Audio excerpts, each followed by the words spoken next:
राधा स्वामी सहाय, राधा स्वामी सहाय, सत्संग मानवता मंदिर होशियारपुर, तारीख 11 जनवरी सन 1976। राधा स्वामी सहाय, राधा स्वामी सहाय। किताबें लिखता है, सत्संग कराता है।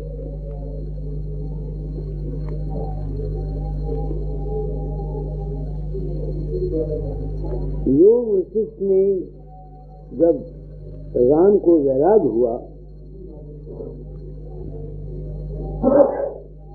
तो दशरथ बहुत दुखी हुआ। उसने उसको वशिष्ठ के पास भेजा कि इसको शांति मिल जाए। तो जिन्होंने योग वशिष्ठ पढ़ा उनको मालूम होगा तो वहाँ राम की जुबानी जितने दुख थे इस संसार के सब बयान किए थे। तो वशिष्ठ राम को कहता है, ऐ राम तू ब्रह्म का अवतार है। ऐ राम तू ब्रह्म का अवतार है।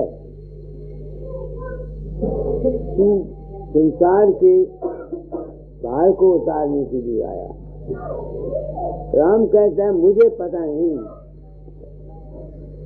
ये आप कैसे। यही हाल मेरा था। मैं संसार से दुखी होकर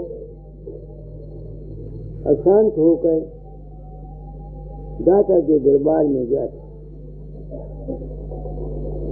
जब पहली दफा मैं गया 1905 में, दरवाजा खटखटाया, बाहर निकले। कहते हैं फकीर तो फकीरों में शांत बनेंगे। और ये काम जो मुझे दिया था, तू तो आया नरदेही में कर फकीर का बेटा, दुखी जीव को अंग लगा कर ले जा गुरु के बेटा। 3 तार से जीव दुखी है निबला बला ज्ञानी, तेरा काम गया का भाई नाम गान दे गानी। तेरा रूप है अद्भुत अजगल तेरी उत्तम देवी, जब कल्याण जगत में आप ऐसे ऐसे शब्द। मैं खुद सोचता हूँ कि जीव की निबलता, अबलता, अज्ञानता या जगत की कल्याण या पैसागर को पार करने के लिए मैं क्या करूं?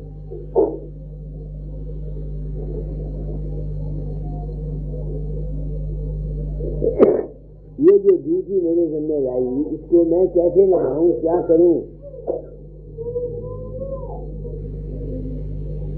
फूंक तो मैं मार नहीं सकता, ये मेरे बस में नहीं, न मुझे पखंड आता।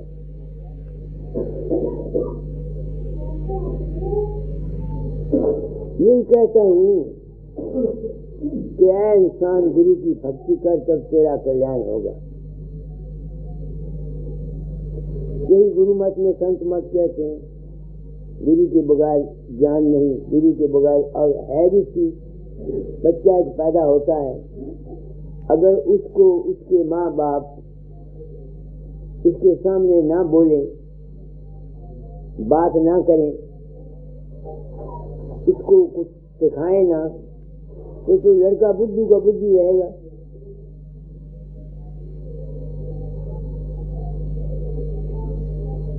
एक राजा हुआ है, राजा भोज। कहाँ राजा भोज, कहाँ? गंगा तेरनी। उन्होंने आजमाने के लिए 2 लड़के पैदा हुए। एक को तो सिर्फ एक कमरे में रख दिया, माँ या दाई दाती उसको दूध पिलाती, न बोलती, न चालती, न कुछ, बस। दूसरे को सिखाया पढ़ाया। तो वो जिसको कुछ जिसके साथ बोले नहीं, बात नहीं की, कुछ नहीं किया, वो ऐ करने वाला रह गया, उसे और कुछ नहीं आया। और दूसरा देखा कि हम इस दुनिया में तरबियत के मोहताज हैं, शिक्षा के मोहताज हैं। गुरु एक वसी लफ्ज़ है। गुरु नाम है विवेक का, ज्ञान का, समझ का, जीने का ज्ञान, परमार्थ का ज्ञान, दुनिया का ज्ञान।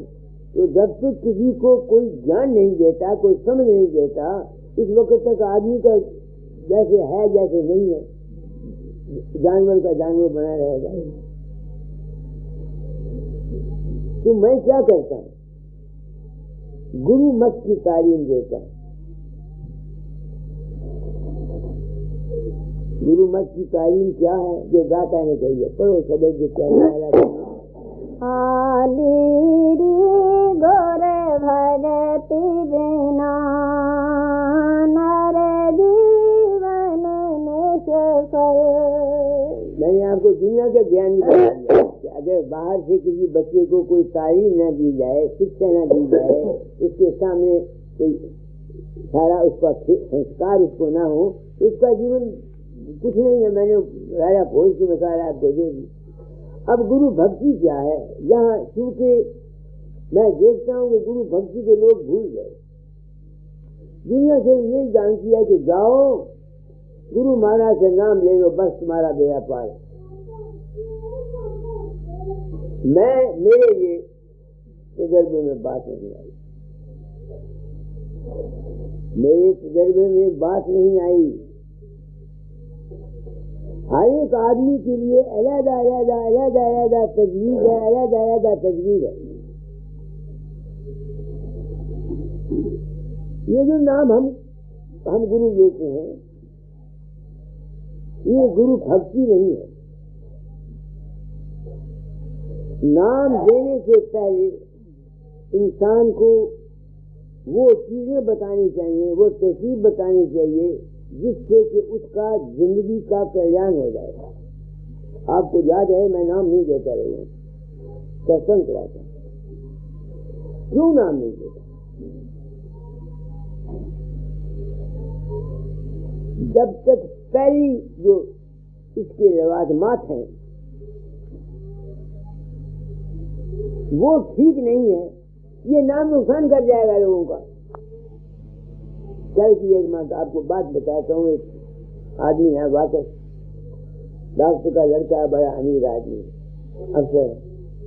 उसका बाप मुझको मजबूर करता था, उसको जो खबर है भक्ति का, तो मैंने उसको तरकीब बता दी थी। ऐसे बहुत कुछ लिख के बता दिया,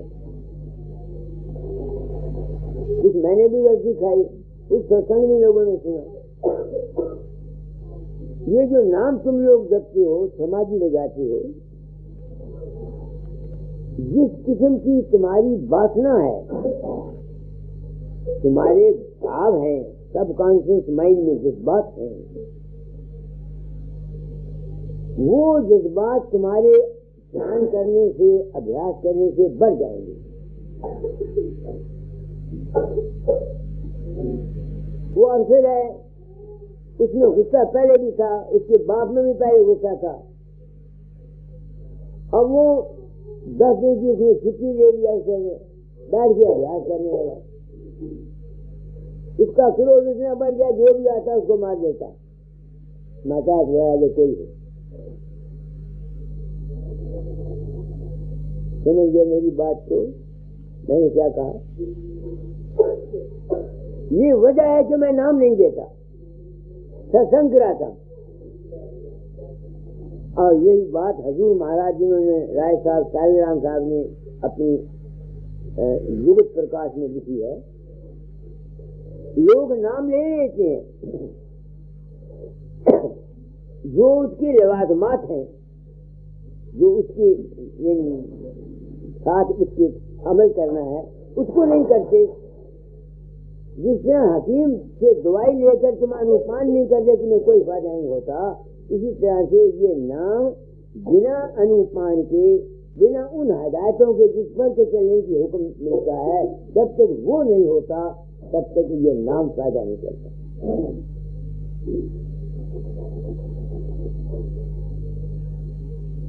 मैंने नाम देना क्यों बंद किया? मैंने आपको बोला कि जबलपुर की एक औरत आई थी मेरे पास, इन्हीं से बता दीजिए, मैं फिरोज से बता। वो सिकुड़ी में अभ्यास करती,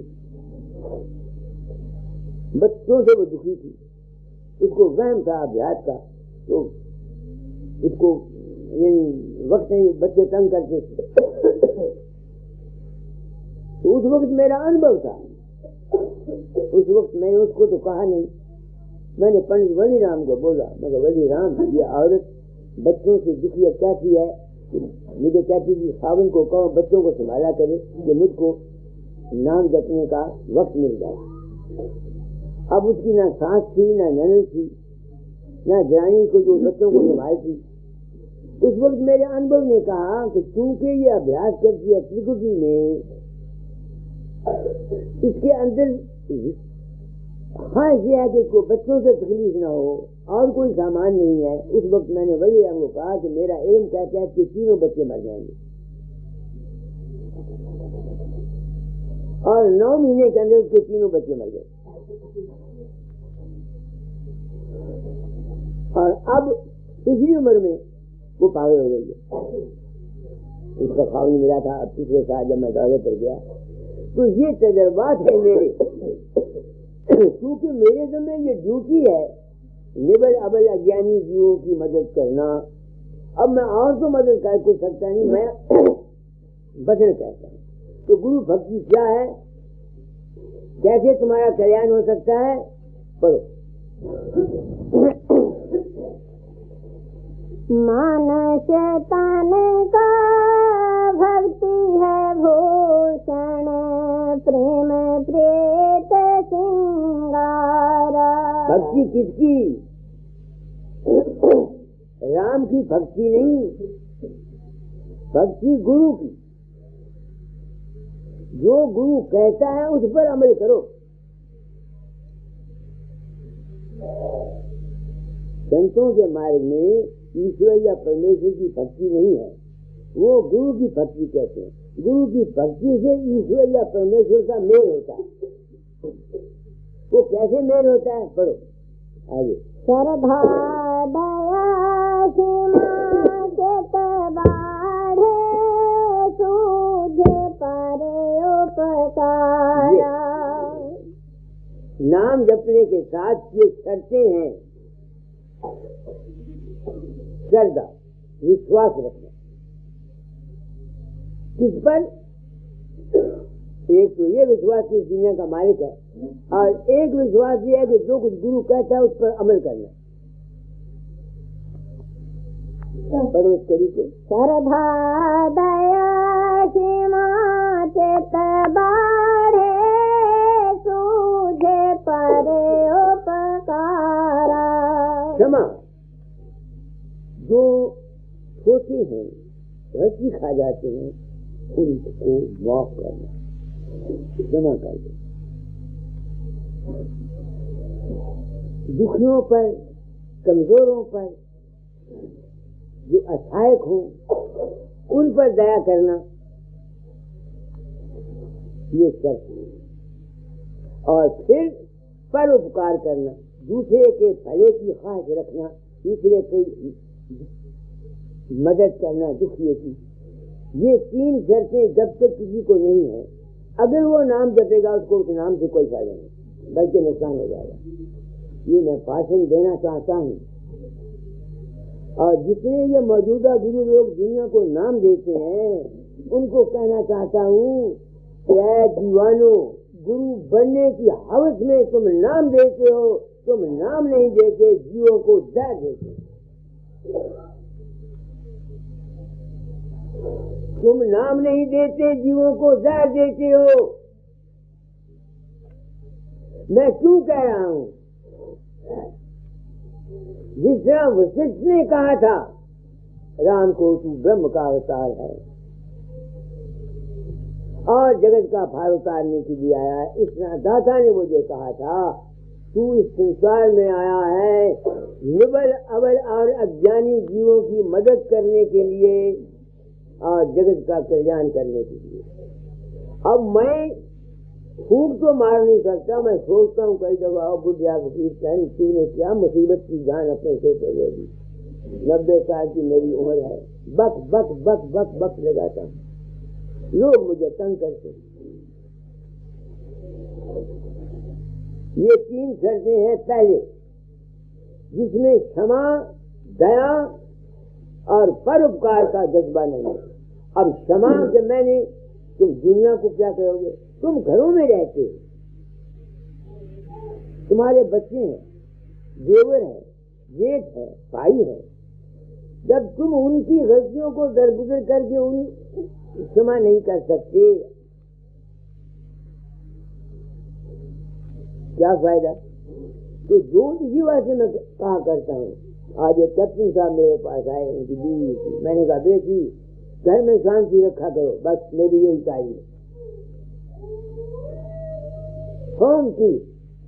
होम पीस में दया आ गई कि नहीं आ गई? घर की शांति में क्षमा भी आ गई, दया भी आ गई। किसी ने कुछ कह दिया, किसी वक्त में औरत ने कुछ कह दिया, खावल ने कह दिया, क्षमा कर गए, दया कर गए, उसको भूल गए। तो मैं चाहता हूं जो जीव जो है ये नाम जपो, नाम बड़ी अच्छी चीज है, मगर उसका अनुपान करो। घरों में रहते हो, शांति से गुजारा करो। गलतियां छोटी मोटी सबसे होती हैं, उनको ओवरलुक करने की कोशिश करो। तुम्हारे गुआं जी हैं, जितनी मदद सेवा उनकी कर सकते हो उनके साथ करो। आजकल क्या है, गुआनियों की रोज लड़ाई है, घर में बीवी खत्म का झगड़ा है, भाई का झगड़ा है, घरों के हाल देखो। तो गुरु भक्ति आनंद और मस्ती आनंद मिलता है। यही बात बाबा सावंत ने साई जी में पढ़ा था, जब सत्संगों का जिक्र कर रहे थे तो उसने लिखा और कुछ नहीं कहा, वहाँ आनंद ही आनंद होता है। बस उन्होंने और कोई किसी नहीं की, जब सत्संगों का जिक्र कर दिया है वहाँ आनंद ही आनंद होता है। आगे नीलम कुंड रतन नलपाल महाकाल रचे जहाँ जाल। ये तुम्हारा सोम पुरुष है, तुम्हारा मन है भंवर गुफा, तो हम मैं हूँ कि तुम्हारे मैं के होने नहीं सारी दुनिया बनाई है तुम्हारी। अगर तुम्हारे मन के अंदर मैं न होती, आम भावना होता है, ये सारी दुनिया खत्म हो जाती तुम्हारे वास्ते। तो जब जहाँ पहुंचता है ये जगत का जितना खेल है, ये काल का खेल है, महाकाल का खेल है, ये खत्म हो जाता है। आगे कंकन घाटे सोरत झुमाई जाल काल सब दूर पड़ाई। अपने ईगोइज्म को, अपनी मैं पने को छोड़ दो। ईगोइज्म जानते हो ना, अहंकार, कोई मेरा बाप मेरा बेटा, ये ईगो है। मेरी जायदाद, ये हमारा अहंकार है। मेरा गुरु, ये अहंकार है। मेरा धर्म, ये अहंकार है। मेरा परमेश्वर, ये अहंकार है। जहाँ जहाँ भी तुम्हारा मेरापना है, ये सब काल की रचना करता है। आगे जाके न मैं न तू, हस्ती अपने आप में आ जाती है। जिस चीज में से मैं निकलती है वो भंवर गुफा अवस्था है। जब मैं खत्म हो गई, मैं ऐसा समझता हूँ। आगे शीत धरन जहाँ लाल आकाशा हंस बेलासा। वहाँ क्या है, सफेद रंग की रोटी में थोड़ी सी लाली झलकती है, वहाँ हंस रहते हैं। काश के स्वामी जी जिंदा होते मैं इनसे पूछता, तुमने बानियां लिख दी, जिन्होंने पढ़ी वो पागल हो गए, तेरियां बानियां पढ़ पढ़ के। राजा स्वामी जी आज आया कबीर, आपने किया क्या दुनिया में आके? बात तो सच्ची बताई, मगर ऐसे भ्रम में हमको डाला कि हम बानियों पढ़ पढ़ के पागल हो गए। पर उस बानी को मैंने 12-12 घंटे अभ्यास किया इन दर्दों को देखने के लिए, 12-12 घंटे। शीत धरन जहाँ लाल आकाश हंस छावनी देख बेलासा। की वहाँ दोषी है। अब वो कहते हैं हंस होते हैं, मुझे नहीं पता हंस होते, मैंने जो हंस समझे वो तुमको बता नहीं। हमारा खून है, इसमें जर्म है। खून में कीड़े हैं, एक रेड कार्पस, एक व्हाइट कार्पस। अगर वो रेड कार्पस और व्हाइट कार्पस ना हो तो वो खून, उसको खून तुम नहीं कहोगे, पानी हो जाएगा। यही है ना बात। तो जब इंसान वहां जाता है तो वहां जो हस्ती है उस कुरे की, उस हस्ती के अणु होते हैं, अणु जानते हैं, टुकड़े वो होते हैं वहां। तुम भी अनुरूप बने हुए हो और वो भी अनुरूप होकर तुमको मिलते हैं और तुम एक किस्म की खुशी लेते हो। वहां जुबान नहीं है ना, बोलते नहीं हंस, खाते नहीं हंस, पीते नहीं हंस, सोते नहीं हंस, ये वाणी में लिखा हुआ है। तो हंसपना क्या हुआ? जिंदगी की जो हस्ती हमारी है इसका जुज हमारे अंतर में, हमारे अंतर हमारी सोच है। उस मुकाम पर जाकर इस ब्रह्मांड के अंदर जहाँ जो सत्य लोग है वहाँ अणु अणु अणु अणु अणु वहाँ है सारे। तो वो अणु जो है वो मैं उनको हंस समझता हूँ। वहाँ क्या मिलता है? अनुभव जागता है, विवेक जाग पड़ता है। मैं ऐसा समझता हूँ। अगर कोई और हंस है उसका मुझे पता नहीं। मैं चाहता हूँ आजकल के गुरु राधा स्वामी मतवाली या योगी ये सच्चा होकर प्लेटफॉर्म पर आए, दुनिया को सच्चाई बयान करें। उन्होंने क्या देखा? उन्होंने क्या देखा? वो बानी पढ़ देते हैं, आगे हंस होते हैं। कुछ भी हंस गए, मैं तो मर गया सारी जिंदगी हंस सुनता सुनता। हंस कहते हैं उस जानवर को जो पानी और दूध को अलग कर जाए। हमारी जो सुख जब वहां जाती है वो काल माया से बिल्कुल अलग हो जाती है, छान देती है उसको, और जो सात तत्व होता है उसको ग्रहण कर देती है। मैं ऐसा समझता हूँ। मैं हंसों को तीन किस्म समझता हूँ। एक जिस्मानी हंस, रेड कार्पोरेट, और व्हाइट कार्पोरेट। खून नहीं है तो हमारी जान नहीं है। तो सतलोक में या ऊपर के कुएं में या हमारे अंदर अगर वो अणु नहीं है तो वो सतलोक नहीं जाएगा। मैं ऐसा समझता हूँ। आगे यह पांजी मेरे खीने जधामी विमल दीप बैठे जहाँ स्वामी। भूत रूप है जहाँ ये पांजी कहते गांव को, जहाँ मैंने उसको जो स्थान का रहा था, किसी ने पांजी कह दिया, किसी ने लोक कह दिया, किसी ने तबक कह दिया, किसी ने आसमान कह दिया।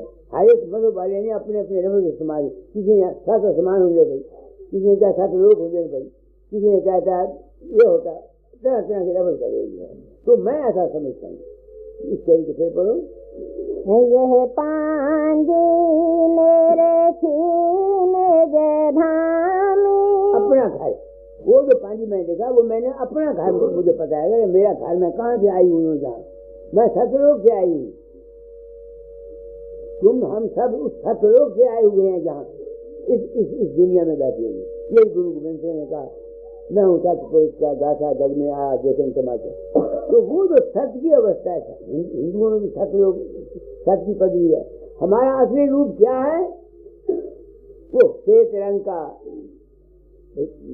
सफेद रोशनी और उसमें शब्द, वो जो शब्द है वो है स्वामी। तुम्हारे अंदर उस मुकाम पर जो शब्द पैदा होता है उसका नाम है मुकाम। कई कहने उसे सतनाम होंगे, कोई कहता हक हक होंगे, कोई कहता सत सत होंगे। राधा स्वामी वाले कहते राधा स्वामी उसे होंगे। असल में वहाँ कुछ नहीं होता, वो सिर्फ हमारे अपने ही रूप का, अपने ही आप का शब्द है। मैं जो देखता हूँ वो है अनब्रेकेबल साउंड। उसमें उस शब्द में लय नहीं होती।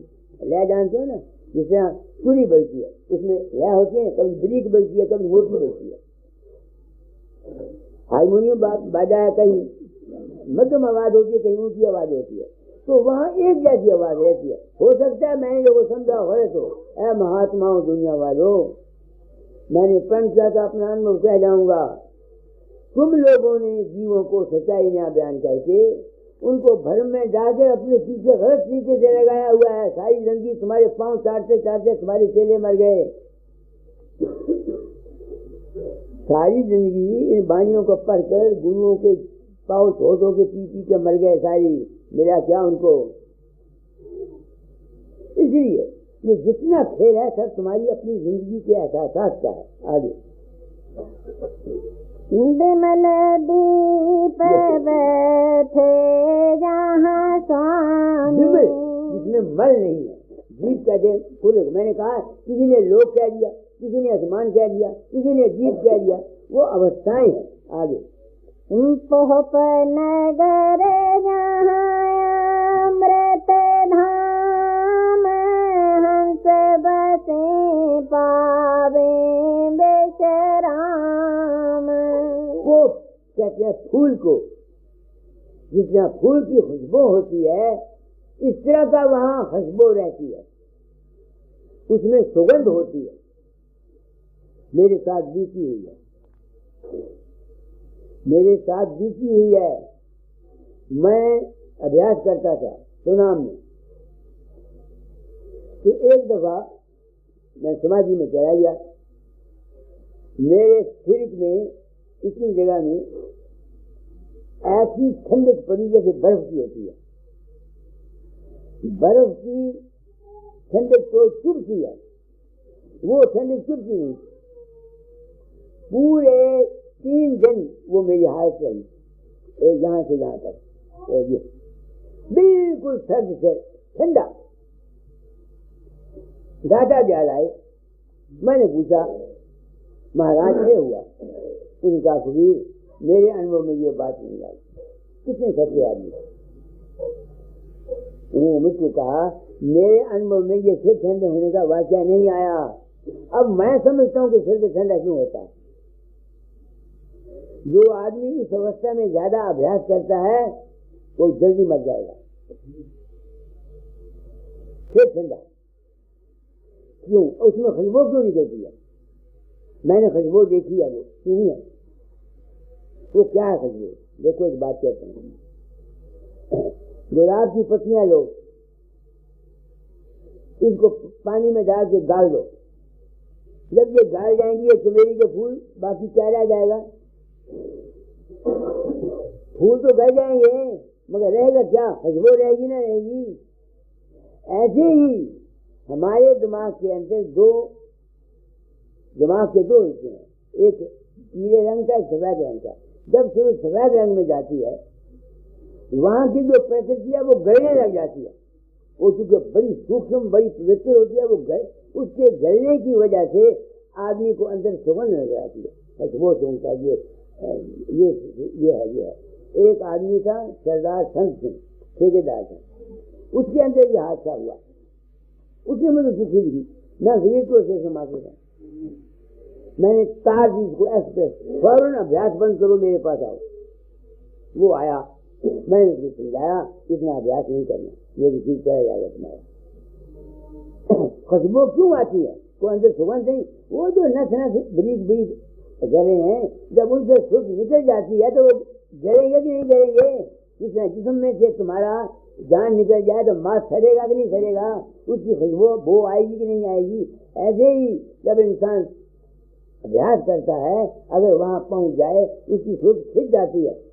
यही भूरे रंग से भी निकल गई, सफेद रंग के ऊपर चेहरे पर चली गई, नहीं समझ में आती है। वो जो जगह है सूरज के निकल जाने से वो मुर्दा हो जाती है। उससे जहाँ इस मांस के गलने से बदबू आती है, उस मांस के गलने से खुशबू आती है। यह है वो जो मैंने समझा, जो मेरे साथ। आगे पढ़ो। बैठक स्वामी अद्भुत राधा निरख निहार, और न कोई लख सके शोभा अगम अपार। वो स्वामी से कौन हुआ? वो स्वामी है सार शब्द। वो स्वामी है सार शब्द, जिसमें से तुम्हारी सुर्ख निकली है, बनी है।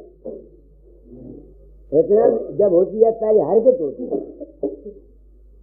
तो तुम हरकत करता है, हरकत करने से शब्द पैदा होता है। वो जो शब्द के सुनने की हमारे अंदर चैतन्य शक्ति होती है, उसका नाम सुर्ख है। सुर्ख पहले नहीं थी, वो दांत में गुम थी। जब हरकत हुई, शब्द हुआ, तो उसमें एहसास पैदा हो गया अपने होने का। खत्म है, खड़ी हो रही।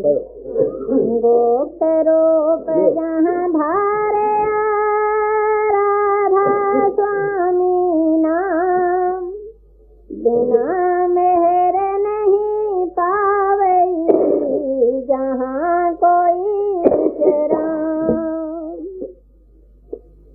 वो गुप्त रूप, गुप्त है ना, शुरू चीज को समझ सकती है। मगर स्वामी जी कहते हैं कि वीरता किस है, जिस पर में है उस करता है, जिसके भाग में होता है वो इससे जाता है ना, हाथ से कोई जा सकता है। जिनके भाग में होता है वही कोशिश करते हैं, जिनके भाग में नहीं होता वो कोशिश नहीं करते। तो आज का सत्संग का मैंने आप लोगों को क्या कहना है, मेरा कर्म भोग था, खासकर मुझे तुम्हारा ख्याल था कि तुम आए, इसलिए मैंने माघ महीने का ये भी ऐसा समझ लो कि माघ महीने में माँ का नाम तुमने सुन लिया, और एक क्योंकि तुम आए हो अभ्यासी हो, इसलिए मैंने ये सत्संग कराया। भूल भरम में नहीं आना, बानियों के जाल में नहीं फंसना। बानी जालम महाजालम, जो इस बानी के जाल में फंसा ना, मगर बानी भी सच्ची है। दुनिया को आकर्षण करने के लिए, दुनिया को रोचक बातें बताई जाती है, जितनी बानियां सब रोचक है। बस आप भी करिए। चरण चरण जीवन